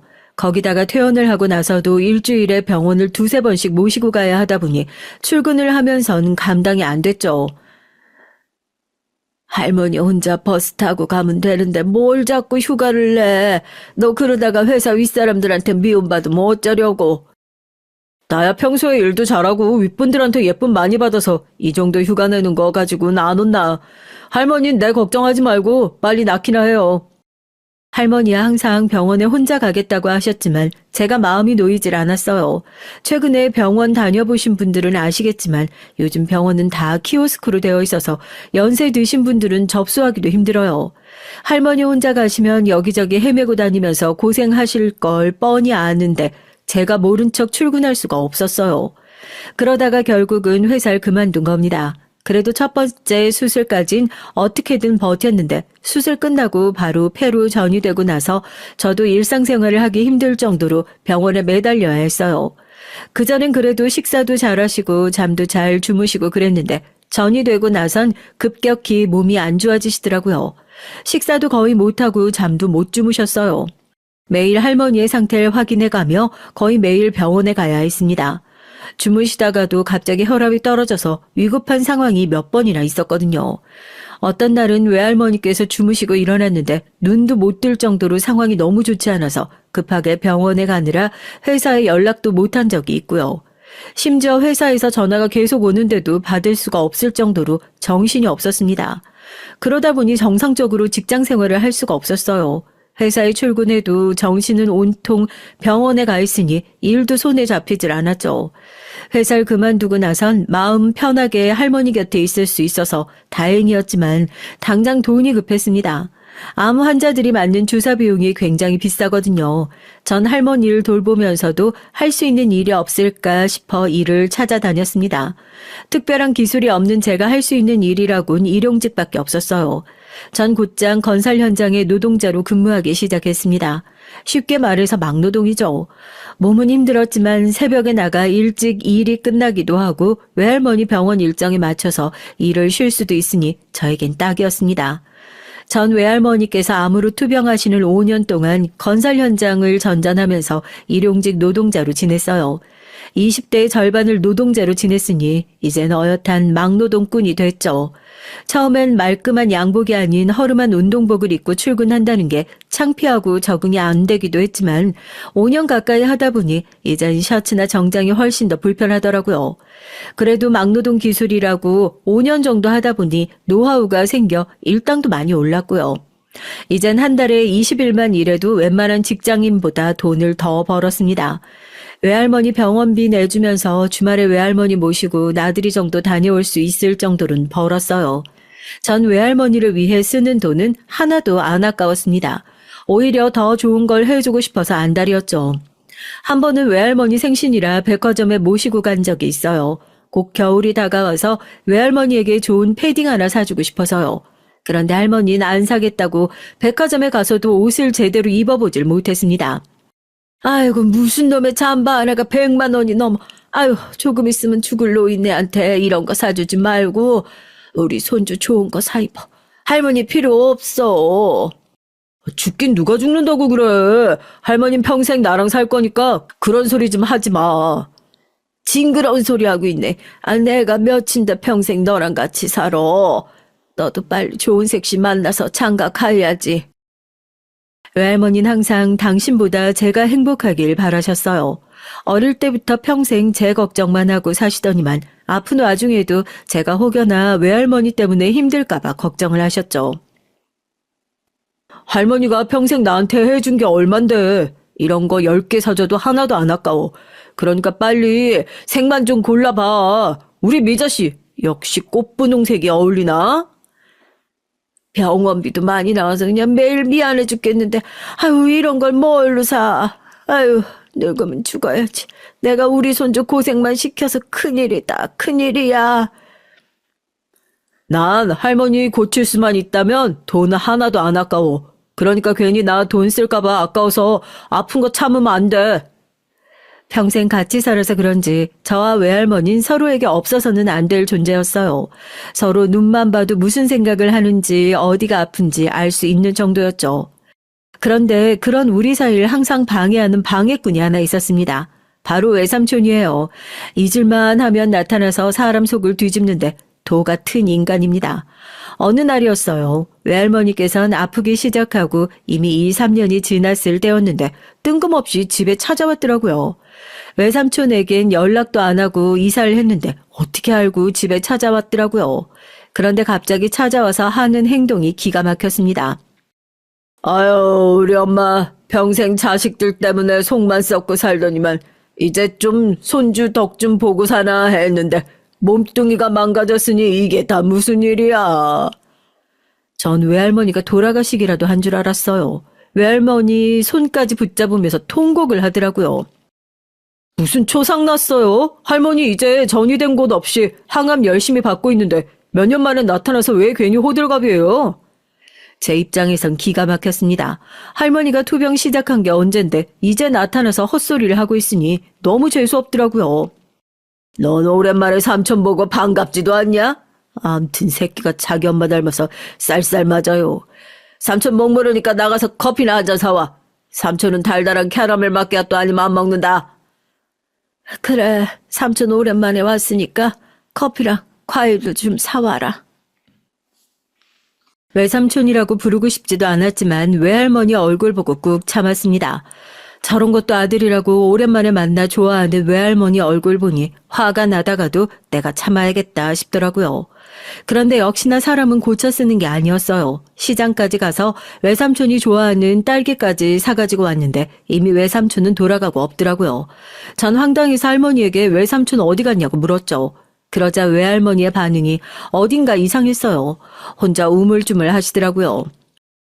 급한 일 생겼다고 가봐야 한다네. 금방 또 다시 놀러 온대. 제가 외할머니랑 같이 산 세월이 30년이 넘어요. 외할머니의 떨리는 눈썹만 봐도 이 말이 사실인지 거짓인지 바로 파악이 됩니다. 지금 할머니 말은 분명 거짓말이었어요. 뭐야? 할머니 설마 삼촌한테 또 돈 줬어? 그럴 줄 알았습니다. 제가 너무 멍청했어요. 그 인간이 이렇게 갑자기 나타나면 100이면 100 돈 때문인데 제가 그 중요한 사실을 잊고 있었습니다. 그래도 자기가 외할머니 자식이 맞으면 한 번 정도는 걱정돼서 찾아올 수 있겠다 싶었던 건데 삼촌은 제 상식으론 이해가 안 되는 사람이었어요. 개망난인 끝까지 개망난이었죠. 삼촌이 애초에 집을 찾아온 건 외할머니 때문이 아니라 돈 때문이었어요. 만나는 여자가 있는데 그 여자가 종로에서 가게를 한대. 요즘 그 여자 가게에서 성실하고 일하게 있는데 가게 주인이 보증금을 올려달라고 했나 봐. 그래도 자기가 남잔데 보증금이라도 좀 내야 동업하는 느낌이 나지 않겠냐고. 그러는데 어떻게 돈을 안 줘. 앞으로 그 여자랑 착실하게 살아본다는데. 평소 돈에 대한 일이라면 철두철미한 외할머니가 유일하게 샘이 흐릴 때가 바로 외삼촌 앞에서예요. 사기꾼 같은 외삼촌이 앞에서 조금만 입을 털면 그 지갑에서 항상 돈이 나옵니다. 지금까지 살면서 외삼촌 때문에 외할머니가 날린 돈만 수천만 원이에요. 그런 모습을 볼 때마다 전 답답해서 외할머니에게 삼촌한테 돈 주지 말라고 신신당부했습니다. 그렇게 말을 했는데도 외할머니는 제 말을 안 들어요. 같은 수법에 매일 똑같이 당했습니다. 그날만큼은 저도 좋게 넘어갈 수가 없었어요. 지금 우리 집 사정이 그렇게 아무한테나 돈을 펑펑 줄 수 있는 형편이 아니에요. 더군다나 본인은 패딩 하나 못 사고 벌벌 떨면서 쓰레기 같은 자식놈도 자식이라고 몇 년 만에 불쑥 나타나는데도 보기만 해도 좋다고 돈까지 주는 모습이 이해가 안 됐습니다. 평생 자식들 뒷바라지만 하다가 병에 걸린 자신이 안쓰럽지도 않은가 봐요. 할머니 바보야? 그 인간이 하는 말을 믿어. 또 어디 가서 그 돈으로 사기치는 거 아니면 어쩌려고 또 돈을 줘. 그리고 우리가 돈이 어딨다고. 내가 나가서 힘들게 일해서 번 돈인데 왜 할머니 마음대로 저 인간을 주고 그래. 나 속 터져서 죽는 걸 보고 싶어? 저도 그렇게까지 말하면 안 되는 거였는데 너무 화가 나서 그만 터져버리고 말았습니다. 평소 같으면 제 말에 할머니도 소리를 지르고 반박을 바로 하셨어야 하는데 그날만큼은 할머니가 조용하시더군요. 그러더니만 입을 꾹 다물고 눈물을 뚝뚝 흘리셨어요. 이 할미가 이제 노망까지 났나 보다. 네 말이 다 맞아. 내가 저 새끼한테 돈을 안 준다고 그렇게 다짐다짐을 했는데 내가 또 정신이 나가서 우리 손주가 고생해서 번 돈을 저런 새끼한테 줬다. 할머니가 작은 어깨까지 웅크리며 우는 모습을 보니 저도 덩달아 눈물샘이 터지고 말았습니다. 전 제가 도대체 무슨 짓을 한 건가 싶었어요. 전 곧바로 할머니에게 다가와서 할머니를 껴안았습니다. 그리고 제가 잘못했다고 빌었어요. 그날 저와 할머니는 둘이 부둥켜 안고 얼마나 울었는지 몰라요. 그날 이후 외할머니는 다시 제 앞에서 삼촌 얘기를 꺼내지도 않았습니다. 그리고 오로지 저와 둘만 생각하며 외할머니의 병이 완치되기만을 바랐어요. 그러던 중 어느새 외할머니께서 몸이 많이 쇠약해지셨습니다. 그래도 저와 할머니는 씩씩하게 병원 생활을 견뎠죠. 몸은 힘들어도 매일 병원에 오가며 외할머니와 보내는 시간만이 저의 유일한 낙이었습니다. 사실 할머니와 있기 위해 선택한 일이었지만 건설 현장 막노동이라는 게 생각보다 너무 힘들어요. 더울 땐 온몸에서 땀이 비처럼 흐르고 추운 겨울이면 손과 발이 딱딱하게 얼어붙어서 무거운 벽돌을 들어 나르다가 넘어져도 감각이 없을 정도로 춥기도 하고요. 그래도 가끔 비가 오면 예상치 못하게 쉬는 날이라 그럴 땐 좋았어요. 물론 일당을 받을 수 없으니 내일은 꼭 비가 그치길 바라긴 했지만 그래도 그날만큼은 하루 종일 외할머니와 함께 있을 수 있으니 좋았습니다. 그날도 새벽부터 비가 쏟아져 일을 나가지 못했죠. 전날부터 할머니 숨소리가 좋지 않아 걱정되던 차였는데 다행이다 싶었습니다. 그날 새벽 전 외할머니가 걱정돼서 제대로 한숨도 자질 못했어요. 좁은 보호자 침대에서 낑낑거리며 움직이는 제가 안쓰러웠는지 외할머니도 제대로 주무시질 못하시는 것 같았습니다. 저나 외할머니라 거의 못 자다시피 한 상태로 간신히 아침 식사를 했어요. 아무래도 컨디션이 좋지 않은 할머니가 걱정돼서 전 휠체어에 할머니를 태워 병원 안에 산책로를 걸었습니다. 그래도 병실 안에 있을 때보다 밖이 더 나으신지 산책을 나오자 여기저기 두리번거리기도 하고 얕게 미소를 지어 보이시기도 하셨어요. 그때였습니다. 외할머니께서 저에게 손짓을 하시더니 옆에 벤치에 앉으라고 하시더군요. 하실 얘기가 있으신 것 같았어요. 저는 휠체어에 앉은 외할머니를 마주보고 앉았습니다. 그러자 할머니가 손을 천천히 들어 제 얼굴을 어루만졌죠. 평소엔 눈도 맞추기 힘들어 하셨는데 그날은 이상하게 제 눈동자를 똑바로 맞추시더라고요. 그러더니 천천히 입술을 뗐어요. 우리 손주, 이 할미 때문에 고생이 많지. 세상에서 제일 똑똑하고 착한 우리 손주가 할미 잘못 만나 고생만 하고 미안하다. 할머니 무슨 그런 말을 하고 그래. 나 할머니 없었으면 벌써 그 작은 지하실 방에서 굶어 죽었어. 지금까지 외할머니가 아니었으면 전 이 세상에 없었을 거예요. 그런 저에게 할머니는 부모이자 친구이자 제 인생의 전부였습니다. 그때였어요. 눈동자에 눈물이 가득 찬 할머니는 그대로 제 손을 꽉 부여잡았습니다. 지금부터 이 할미가 하는 말 잘 들어. 네 아버지 죽었다는 말 거짓말이야. 나도 몇 년 전에야 네 엄마 일기장 보고 나서야 알았는데 실은 땡땡기업 회장이 바로 너의 친아버지란다. 전 순간 이게 무슨 말인가 싶어 눈앞이 흐릿해졌습니다. 심지어 귓가에 띠 하는 기계음까지 들렸어요. 그리고 이내 고개를 흔들고 정신을 차려야겠다 싶었습니다. 에이, 할머니, 의사 선생님 말씀이 할머니가 몸이 아프긴 해도 치매는 절대 아니라고 했어. 할머니 지금 나 놀리려고 그러는 거지? 재미없게 무슨 그런 농담을 하고 그래. 농담하는 거 아니야. 집에 가면 이 할머니 서랍 맨 아래 봐봐. 거기에 너희 엄마 일기장 있어. 그 안에 증거며 뭐며 다 있으니까 이 할머니가 죽거든. 그거 가지고 그 남자 찾아가. 알았지? 제 손을 잡은 손에 잔뜩 힘이 들어간 채 할머니의 표정이 너무 진지해서 저도 모르게 겁이 덜컥 났어요. 그럴 리 없다는 걸 아는데도 할머니의 말이 설득력이 있어 보였습니다. 할머니, 무섭게 왜 그래? 정말 엄마 일기장이 있기는 있어? 평소보다 말을 너무 많이 해서 그런지 외할머니는 금세 지쳐 휠체어에 탄 채 잠이 들고 말았어요. 전 무거운 마음을 아는 채 휠체어를 끌고 그대로 병실로 돌아갔죠. 미룰 수 있다면 최대한 멀리 미루고 싶고 절대 오지 않았으면 했던 그 날이 오고야 말았습니다. 외할머니께서 그날 밤 결국은 돌아가시고 말았어요.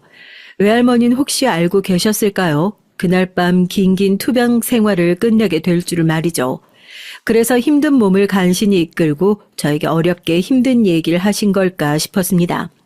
외할머니가 돌아가시고 전 한동안 일도 나가지 않고 집 밖으로 나가지도 않았어요.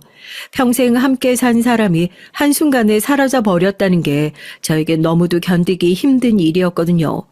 그러던 중 생각지도 못한 일이 생겼습니다. 지난 10년간 연락 한 번 없었던 외삼촌이 갑자기 찾아오셨어요. 혹시나 하는 마음에 외할머니께서 돌아가셨다는 메시지를 외삼촌 연락처로 보내기는 했습니다. 그런데도 장례 때 코빼기도 안 보이길래 연락처가 바뀌었나 보다 했는데 뜬금없이 찾아온 걸 보니 제 메시지를 받기는 했나 보더라고요. 그런데 외삼촌이라는 인간은 아무래도 인간이길 포기한 사람 같았어요. 자기 어머니가 돌아가신 상황에서 10년 만에 집에 오자마자 한다는 말이 어이가 없었습니다. 넌 왜 아직도 안 나가고 여기 있어? 이 집 부동산을 내놨으니까 그런 줄 알고 이번 주 내로 나가. 순간 전 너무 기가 막히고 어이가 없어서 웃음이 다 나왔어요. 지금까지 평생 남보다 못한 사이로 살 때는 언제고 외할머니 돌아가셨다는 말에 이제와 이 오래된 집이 욕심이 났나 봐요. 전 순간 너무 화가 나서 참을 수가 없었습니다. 학창 시절에 외삼촌이 아무리 개망나니처럼 굴었어도 제가 참았던 건 절대 예뻐서 그런 게 아니에요. 외할머니 곁엔 제가 있으니 외삼촌 따위야 필요 없어서 그냥 놔둔 겁니다. 그런데 더는 아니에요. 이젠 할머니도 안 계시니 저런 인간은 상종하고 싶지도 않았어요. 이 집이랑 당신이 무슨 상관 있다고 권리 어쩌니 하면서 떠들어. 이 집은 나랑 할머니랑 평생 벌어서 산 우리 집이야. 당신한테 10원 한 푼도 내어줄 생각 없으니까 당장 이 집에서 꺼져. 외할머니를 생각하면 절로 눈물이 나는 게 외할머니 인생이 너무 슬퍼요. 외할머니는 살아생전에 자식들 덕이라곤 본 적이 없는 분이에요. 가진 걸 다 뺏기면 뺏기면서 살았죠. 외할아버지께서 일찍 돌아가시면서 남기신 거라곤 다 낡아빠진 집 한 채였습니다. 그 집이야 혼자 자식 둘 키우느라 진작 다 날리고 집도 없이 사셨대요. 그 이후엔 외할머니께서 평생 남의 집 일을 해서 번 돈으로 세 식구가 살았대요. 나중에 있는 돈이란 돈은 성인이 된 외삼촌이랑 엄마에게 다 줘서 내보내고 외할머니 혼자 사시면서도 악착같이 돈을 모아 전셋집을 구해 제가 생길 때까지 혼자 사셨습니다. 엄마 돌아가시고 저와 외할머니 둘만 남겨지고 나선 저도 아르바이트를 하며 외할머니에게 보탬이 되기 위해 노력했어요. 대학 졸업하고 취직해서 몇 년 동안 모은 돈은 일절 안 쓰고 모두 다 할머니에게 몽땅 다 가져다 드렸습니다. 외할머니에게 갖다 드리는 돈이 아까웠던 적은 평생에 단 한 번도 없었어요. 그만큼 외할머니도 절 위해 사셨으니까요. 지금의 이 집이 그렇게 둘이 열심히 일해서 모아서 산 우리 집이었습니다. 방 2개에 화장실 하나짜리 작은 집이었지만 저와 할머니에겐 그 어떤 집보다 대단하고 아늑한 공간이었죠. 그런데 외삼촌이라는 인간이 우리에게 그런 집을 빼앗아 가려고 하니 끓어오르는 분노를 참을 수가 없었습니다. 외할머니가 대장암으로 투병한 게 벌써 5년이 넘었어요. 그동안 한번 찾아오거나 연락 한번 한 적도 없었으면서 이제와 저딴 소리를 하니 인간 같지도 않더라고요. 그래봤자 넌 손자야. 우리 엄마 아들은 나라고. 우리 엄마 죽었으면 그 재산은 당연히 내 거지. 이 집은 내 거니까 이번 주 내로 무조건 나가. 알았어? 외삼촌이라는 인간은 막무가내로 소리를 질러대더니만 문을 박차고 나가버렸습니다. 그 순간 전 잊고 있던 분노가 단번에 끌어올랐어요. 외할머니를 간호하는 동안은 외할머니의 건강만을 생각하느라 나쁜 생각은 1도 하지 않았었는데 외삼촌을 만난 순간 잊고 있었던 지난날의 악몽과 절망감이 한꺼번에 몰려왔습니다. 그제서야 전 정신이 번쩍 들었어요. 전 바로 부동산에 전화부터 했어요. 외삼촌이 멋대로 부동산에 집을 내놨다는 게 생각이 나서요. 부동산에 전화해서 전 집을 내놓을 생각이 없다고 말했습니다. 그런데 부동산 아저씨가 하는 말이 기가 막혔어요. 아니, 조금 전에 그 집 할머니 아들이 왔다 갔는데 어머니 돌아가셨다고 집 무조건 내놓는다고 하던데 자기가 집주인이라고. 제가 할머니 모시고 살던 손자예요. 이 집은 제가 증여받기로 했으니까 팔 생각 없어요. 그러니까 다음번에 삼촌이 가서 집 내놓겠다고 이상한 소리 해도 절대 들은 척도 하지 마세요. 제가 제 입으로 이런 소리까지 해야 한다는 게 화가 났지만 이젠 제가 더 강해져야 했습니다. 저의 영원한 보호자였던 외할머니가 이제 제 곁에 없으니까요. 제가 스스로 저를 지켜야 했어요. 전 더 이상 바보처럼 집구석에 처박혀 있으면 안 되겠다 싶었습니다. 전 그 길로 바로 집부터 정리했죠. 할머니 집을 다 꺼내서 버렸습니다. 하나하나 저와 할머니의 추억이 깃들지 않은 물건이 없어서 저는 짐 정리를 하는 내내 눈물을 펑펑 쏟으며 정리를 했어요. 그러던 중 생각지도 못했던 일이 있었습니다. 할머니가 말했던 대로 서랍장 맨 아래 처음 보는 수첩이 하나 있었어요. 한눈에 봐도 오래되어 보이는 수첩이었습니다. 그 수첩을 본 순간 전 심장이 빠르게 뛰기 시작했어요. 이게 바로 외할머니께서 말씀하신 엄마의 일기장이라는 걸 보자마자 알 수 있었거든요. 전 그 자리에 앉아 단숨에 엄마의 일기장을 모두 다 읽었습니다. 엄마의 일기장 안엔 충격적인 내용이 담겨져 있었어요. 그 안엔 엄마가 아버지라는 사람을 만나 어떻게 연애를 했는지, 어떻게 절 가지게 됐는지 적혀 있었죠. 그리고 가장 쇼킹했던 건 제 아버지의 정체였습니다. 할머니가 말한 대로 형제 땡땡 기업 회장이 맞았어요. 절 낳기 전 엄마와 아버지가 처음 만났을 때 아버지라는 사람은 흔히 말하는 재벌 2세였더라고요. 부모만 믿고 하는 거 없이 놀러 다니다가 부산 해운대에서 두 분이 만나게 됐답니다. 친구들과 해수욕장에서 놀고 있는 엄마를 보고 첫눈에 반한 아버지가 말을 건 덕분에 인연이 됐대요. 그날 아버지는 엄마에게 비싼 외제차도 태워주고 부산에서 제일 고급 식당에도 데려갔답니다. 그때까지도 엄마는 아버지가 재벌일 거라고는 상상도 못했대요. 엄마의 표현을 말하자면 아버지가 그냥 허세 부리게 좋아하는 동네 양아치인 줄 알았답니다. 그런데 부산에서 헤어진 뒤에도 엄마를 잊지 못한 아버진 엄마가 일하는 직장까지 찾아와서 구애를 했대요. 10번 찍어 안 넘어가는 나무 없다고. 결국은 아버지에게 넘어간 엄만 아버지와 몇 개월 연애했는데 아버지께서 이미 집안에서 정한 여자와 약혼했다는 사실을 뒤늦게 알게 돼 심하게 다투고 헤어졌답니다. 그 이후에도 아버진 계속해서 어머니를 찾아왔지만 어머님 받아주지 않았대요. 내가 약혼을 하든 결혼을 하든 그건 내 마음이랑 다 별개야. 내가 제일 사랑하는 건 오직 당신뿐이라고. 그딴 입에 발린 소린 이제 나한테 안 먹혀요. 결국은 결혼은 부잣집 여자랑 하고 연애는 나랑 하겠다는 개소리잖아요. 80년대 드라마에나 나올 법한 막장 이별을 한 어머니는 그때의 충격으로 직장까지 그만두고 그대로 외할머니의 집으로 내려왔답니다. 그런데 하필이면 그 타이밍에 말도 안 되는 일이 벌어진 거예요. 엄마가 임신한 사실을 뒤늦게 알게 된 겁니다. 엄마는 아버지도 없는 아이를 낳는다는 게 무서워서 다른 생각도 했지만 외할머니의 만류에 결국은 저를 낳기로 하셨더라고요. 아이고, 어째 닮을 게 없어서 젊어서 과부된 엄마 팔자를 닮았니. 그래도 하나보단 둘이 낫지. 아버지는 없어도 엄마랑 할머니 있으니 우리 손주는 씩씩하게 클 것이다. 외할머니의 씩씩함은 그때도 똑같았더라고요.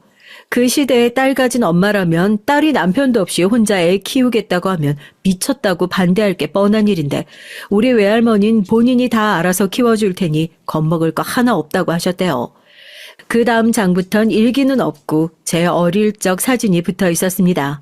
익숙한 제 사진이 붙은 일기장을 계속 넘기다 보니 무언가 바닥으로 떨어졌어요.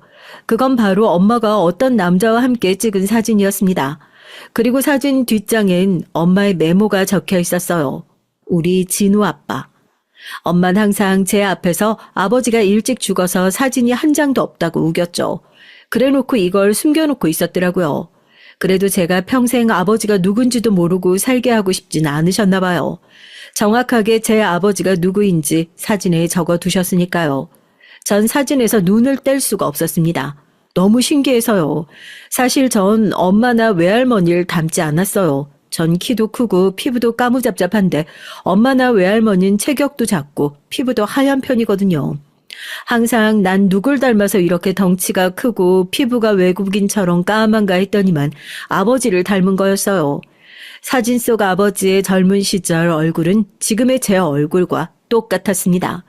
한참 동안 사진을 보다 보니 전 가만히 있을 수가 없었어요.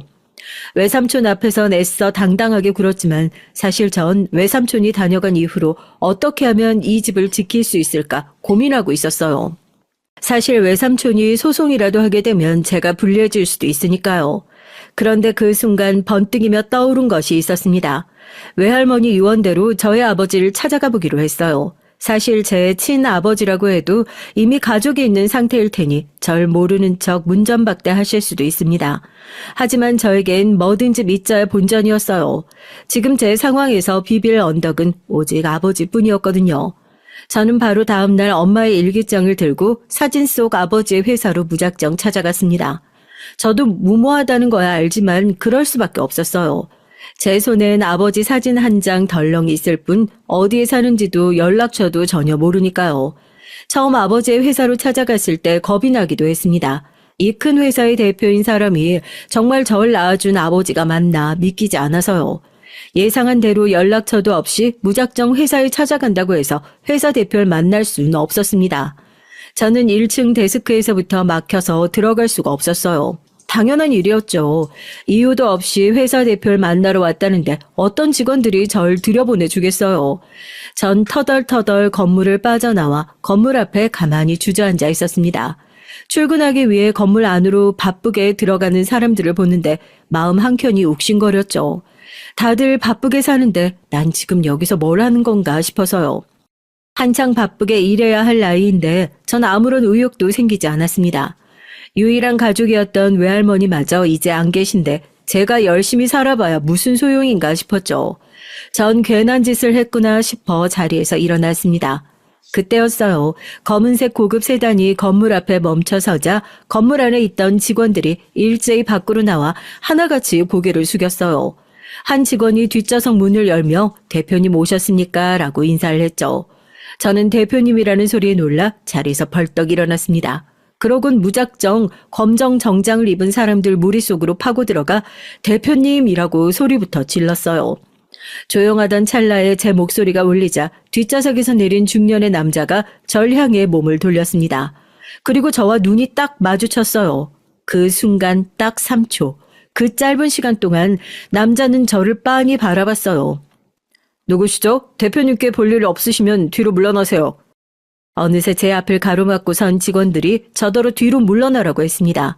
옆에 있던 비선 제 팔까지 잡았고요. 전 뒤로 끌려가면서도 목청껏 소리를 질렀습니다. 대표님, 저 오영숙 씨 아들이에요. 오영숙 씨 아시죠?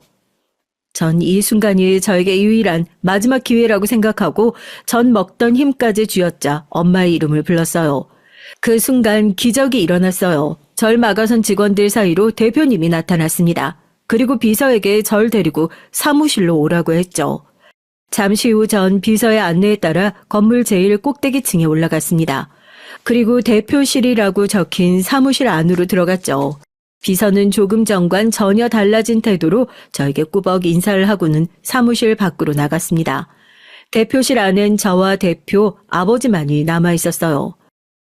그쪽이 영숙이 아들이라고. 내가 알기론 영숙이가 결혼 안 하고 혼자 산 걸로 알고 있는데 아들이 있었나 봐요.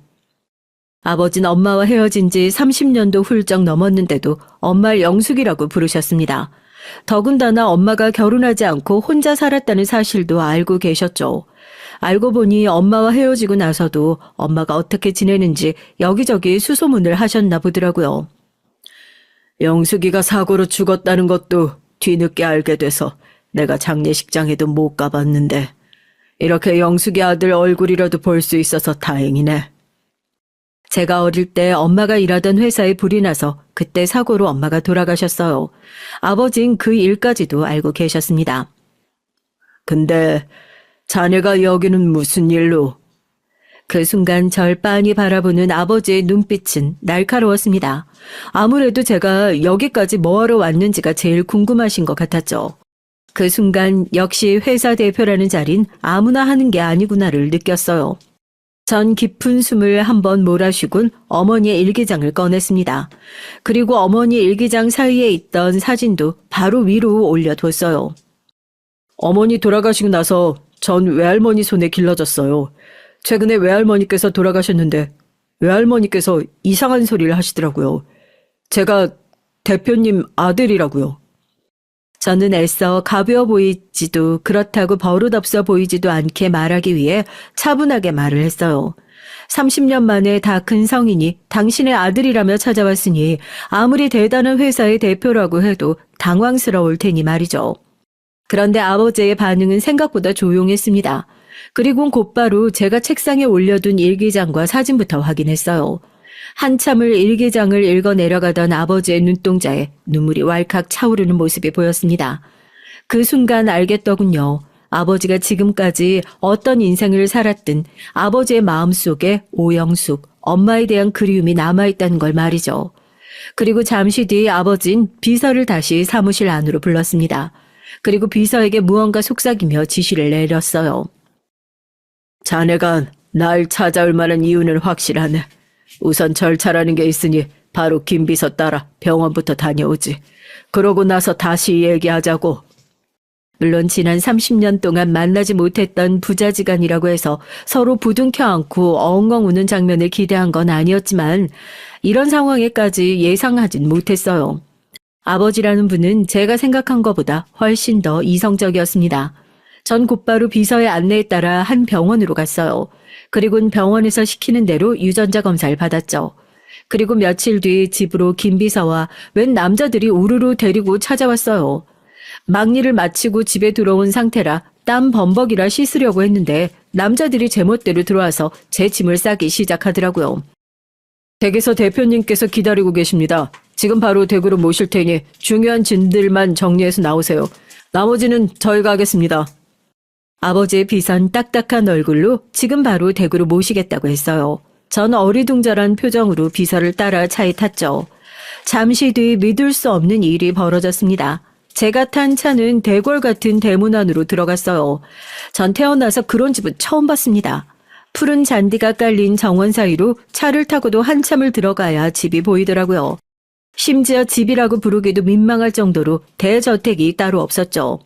순간 제 행색이 너무 남루하게 보일 정도로 부끄러웠습니다. 전 곧장 집 안으로 따라 들어갔어요. 집 안은 집 밖의 모습보다 훨씬 더 놀라웠습니다. 마치 영화 속에서나 보던 세트장 같았어요. 휘둥그레진 눈으로 여기저기 구경하느라 정신없는 제 앞에 아버지가 나타나셨습니다. 아버진 제 모습을 보고 순간 눈동자가 세차게 흔들리시더니 목소리를 가다듬으며 자리에 앉으라고 하셨어요. 그러곤 저에게 이것저것 물으셨죠. 지난번 회사에서 만났을 때와는 사뭇 다른 모습이었어요. 아무래도 친자식이라는 걸 알게 됐으니 심정이 다르신 거겠죠. 전 아직 너무 얼떨떨해서 아버지께서 묻는 말에 대답만 했습니다. 마치 면접을 보듯이 말이죠. 아버진 제가 외할머니 간호를 하느라 지난 5년 동안 건설 현장 노동직으로 일했다는 얘기에 가장 놀라셨어요. 그 말 한마디에 지난 30년 동안 네가 어떻게 살았는지 한 번에 설명이 된다. 부모도 없이 얼마나 고생이 많았을까 싶었는데 그래도 외할머니께서 잘 보살펴 주셨나 보다. 네, 맞아요. 엄마는 워낙 어릴 때 돌아가시기도 했고 매일 돈 벌러 나가느라 같이 시간을 보낼 수가 없었는데 그럴 때마다 외할머니께서 항상 옆에 있어줬어요. 남의 집 살림 해주러 가면서도 절 등에 업고 가셨거든요. 제 얘기를 내내 조용히 들으시던 아버진 눈물을 얼른 훔치시더니 제 어깨를 양손으로 탁 소리가 나게 잡았어요. 그러더니 하시는 말씀이 의외였습니다. 너희 엄마 보고 싶어서 내가 얼마나 찾아다녔는지 몰라. 만약 네 엄마한테 네가 있다는 사실을 알았으면 내가 널 절대 힘들게 두지 않았을 거다. 이제라도 내가 네 존재를 알았으니 지금부턴 네 삶이 달라질 게야. 안 그래도 나한테 자식이 하나도 없어서 평생 외롭게만 살았는데 이런 순간에 나한테 네가 찾아와줘서 얼마나 고마운 줄 모른다. 몰랐는데 아버지께는 자식이 하나도 없었다네요. 엄마와 헤어지고 결혼한 분간 20년 정도 함께 사셨지만 아이가 생기지 않아 낳지 않았답니다. 그러다가 10년 전 결국은 이혼하시고 현재 혼자셨어요. 아버진 평생 엄마를 그리워하며 이 큰 집에서 혼자 살고 계셨던 거예요. 아버지도 지금까지 제가 살아온 얘기를 듣고 절 너무도 안쓰러워하셨지만 아버지가 살아온 인생도 제가 보기엔 많이 외로워 보였습니다. 앞으로 그 힘든 막노동 안 해도 돼. 지금 당장 회사에 들어와서 일부터 배워라. 알아보니까 너 멀쩡하게 좋은 대학도 나오고 직장 생활도 했었다며. 그 실력을 왜 썩히고 있어? 그리고 다 쓰러져가는 그 집에서도 당장 나와. 난 내 아들이 그런 꼴로 사는 건 죽어도 못 본다. 아버진 지금까지 제게 못해준 걸 해주겠다고 하셨습니다. 하지만 제가 바라는 인생은 그런 게 아니었어요. 아버지, 제가 뭘 안다고 갑자기 회사에 들어가서 경영 공부를 하겠어요. 아무것도 모르는 제가 아버지 회사에 물려받는다는 건 말도 안 되죠. 제가 정식으로 회사에 면접 봐서 입사할 테니까 그때까지 기다려주세요. 그리고 지금 사는 집은 저와 할머니의 추억이 너무 많아서 누구에게도 팔고 싶지 않아요. 사람들이 들으면 저더러 바보냐고 왜 알아서 들어온 복을 스스로 걷어차냐고 하겠지만 전 제 주제를 너무나 잘 압니다. 제가 해보지도 않고 무조건 못하겠다는 게 아니에요. 아버지라는 말조차 어색한 지금 아버지가 지금까지 이뤄내신 것들을 제가 망칠 수는 없었어요. 하루아침에 나타난 대표 아들이라고 해도 전 지난 5년 동안 건설 현장에서 막노동하던 사람이에요. 갑자기 경영 수업을 받는다고 아버지처럼 될 수는 없었습니다. 정식으로 제 경력을 가지고 입사해서 아버지에게 보탬이 되는 아들이 되기 위해 노력할 거예요. 그래서 정당하게 아버지에게 보여드릴 겁니다. 아버지가 저의 존재조차 모르고 있던 사이 외할머니가 저를 얼마나 잘 키우셨는지 말이죠. 그리고 집은 아버지 말씀대로 아버지의 집으로 들어오기로 했어요. 오랫동안 혼자 사신 아버지에게 진짜 가족이 되어드리고 싶으니까요. 하지만 저의 지난 30년을 몽땅 다 쏘아부은 집은 팔 수가 없었습니다. 외삼촌에게도 무슨 일이 있어도 뺏기지 않을 거예요. 아버진 다행히도 저의 생각을 모두 다 지지해 주셨습니다. 회사도 정정당당하게 면접을 봐서 들어오라고 하셨고 집도 원하는 대로 하라고 했어요. 단 한 가지 아버지께서 도와주신 일이 있어요. 바로 외삼촌과의 집에 대한 소유권 문제였습니다. 제 상황을 전혀 모르는 외삼촌은 정말로 저에게 집을 가지고 소송을 했어요. 본인이 외할머니의 유일한 아들이니 집은 자기 거라고요. 그런데 그 소송에서도 제가 당당하게 이겼습니다. 아버지 회사 변호사들이 힘써준 덕분이었죠. 그리고 소송 중 알게 된 놀라운 일이 있었어요. 아버지께서 엄마의 소식을 알기 위해 몇 년 동안 수소문을 하는 동안 저에 대한 존재를 알 수 없었던 이유가 있었더라고요. 외할머니께서 저에게 얘기하지 않은 비밀이 하나 더 있었어요. 알고 보니 전 외할머니의 양자로 입양되어 있었습니다. 아무래도 시집도 안 간 처녀가 애를 낳아 키운다는 게 보통 일은 아니죠. 외할머니는 혹여나 나중에라도 엄마가 시집을 가게 될 때 제가 걸림돌이 될까봐 절 아예 할머니 아들로 신고를 하셨더라고요. 혹여나 제가 서운해하기라도 할까봐 돌아가실 때까지 얘기 안 하신 것 같아요. 처음 그 얘기를 아버지에게 들었을 때 사실 조금 서운한 느낌이 들긴 했지만 그래도 그 점이 오히려 소송에서 좋게 작용했죠. 외할머니에겐 아들이 하나가 아니라 저까지 둘인 상태였으니 저에게도 외할머니의 명의의 집에 대한 권한이 있는 거니까요. 덕분에 소송은 수월하게 돌아갔습니다. 지난 시간 동안 제가 외할머니를 모시면서 살며 간호를 하고 제가 벌어온 모든 비용이 외할머니에게 사용됐다는 증거가 너무도 명백하다 보니 법원에선 당연히 그 집은 제 것이라고 손을 들어줬어요. 너무도 당연한 일에 힘을 쓰느라 스트레스가 있긴 했지만 그래도 생각보다 일찍이 판결이 나서 다행이다 싶었죠. 물론 외삼촌은 쉽게 인정하지 않았지만요. 이래서 있는 놈들이 더하다는 거다. 너 부자 아버지 찾았다면서 외삼촌한테 이렇게 치사하게 굴어야겠냐? 제 상황을 알게 된 외삼촌은 이제 부자 아빠 만나 인생 핀 자식이 그까짓 집 얼마나 한다고 그것까지 욕심낸다고 화를 냈죠. 적반하장도 유분수였습니다. 그 집은 누가 뭐라고 해도 나랑 할머니 집이에요. 절대 누구한테도 안 뺏겨요. 만약 외삼촌이 지금까지 본인이 잘못했다고 제 앞에서 조금만 도와달라고 사정했으면 그렇게까지 안 했을 수도 있어요. 하지만 평생을 외할머니 속을 썩인 것도 모자라서 외할머니가 돌아가시고 나서까지 정신을 못 차리고 사니 본때를 보여주고 싶었습니다. 이제 날 무시하지 말라고요. 전 현재 어느 때보다 정신없이 살고 있어요. 낮에는 아버지 회사에서 2년차 직장인으로 집에선 아버지의 귀한 외동아들로 이중생활을 하느라 바쁘거든요. 아버진 저와 함께 운동도 다니고 낚시도 다니고 싶어 하시지만 요즘 제가 일에 푹 빠져서 사느라 아버지와 시간을 못 보내서 잔뜩 삐져 계세요. 말단 사원이 대표보다 바쁘다는 게 말이 되냐? 이번 주 주말은 절대 출근하지 말고 나랑 놀아주는 거야. 너 자꾸 그렇게 휴일에 나가서 일하면 이 아빠가 노동청에 신고당해 임마.